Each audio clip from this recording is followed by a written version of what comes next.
TTD పాలక మండలి సమావేశం కీలక నిర్ణయాలు తీసుకుంది. పాలక మండలి తీసుకున్న నిర్ణయాలను ఈవో శ్యామలరావు వెల్లడించారు. వైకుంఠం 3 నిర్మాణ ఆవశ్యకతను, అవకాశాలపై చర్చించారు. సాధారణ భక్తులకు మెరుగైన వసతులు కల్పించాలని, అలిపిరి శ్రీవారి మెట్టు దారుల్లో సౌకర్యాలు కల్పించాలని నిర్ణయించారు. శ్రీవారి సేవకు సంబంధించి అనేక సంస్కరణలు తీసుకువస్తున్నట్లు టీటీడీ ఈవో వెల్లడించారు. టీటీడీలో పెరుగుతున్న సైబర్ నేరాలు అరికట్టేందుకు ప్రత్యేక సెల్ ఏర్పాటు చేయాలని నిర్ణయించారు. కడప జిల్లా ఒంటిమిట్టలో నిత్యాన్నదానం త్వరలో ప్రారంభిస్తామన్నారు. 700 వేద పారాయణదారులను నియమించాలని నిర్ణయించారు. శ్రీవాణి ట్రస్ట్ ద్వారా ఎస్సీ, ఎస్టీ, దళిత వాడల్లో 10 లక్షలు, 15, 20 లక్షల కేటగిరీల్లో భజన మండపాలను నిర్మించాలని నిర్ణయించారు. కడపలో శివాలయ నిర్మాణానికి ఆమోదం తెలిపారు.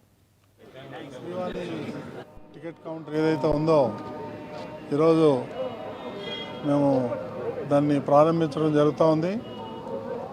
మీ అందరికీ తెలుసు, శ్రీవాణి టికెట్ల కోసం వచ్చి పొద్దున్నే 5 గంటల నుంచి క్యూలో నిలబడి చాలా ఇబ్బందులు పడుతున్నారు.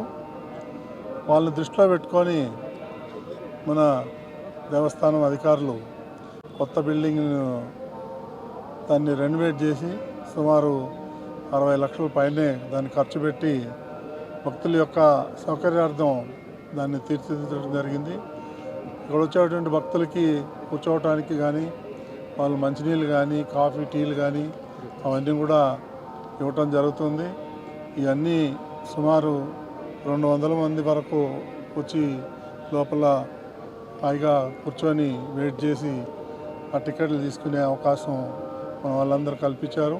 కాబట్టి భక్తులందరూ దీన్ని గమనించి ఈ అవకాశాన్ని సద్వినియోగం చేసుకోవాలని చెప్పి భక్తులందరినీ కోరుతున్నాను. ఓం నమో వెంకటేశ్వరాయ.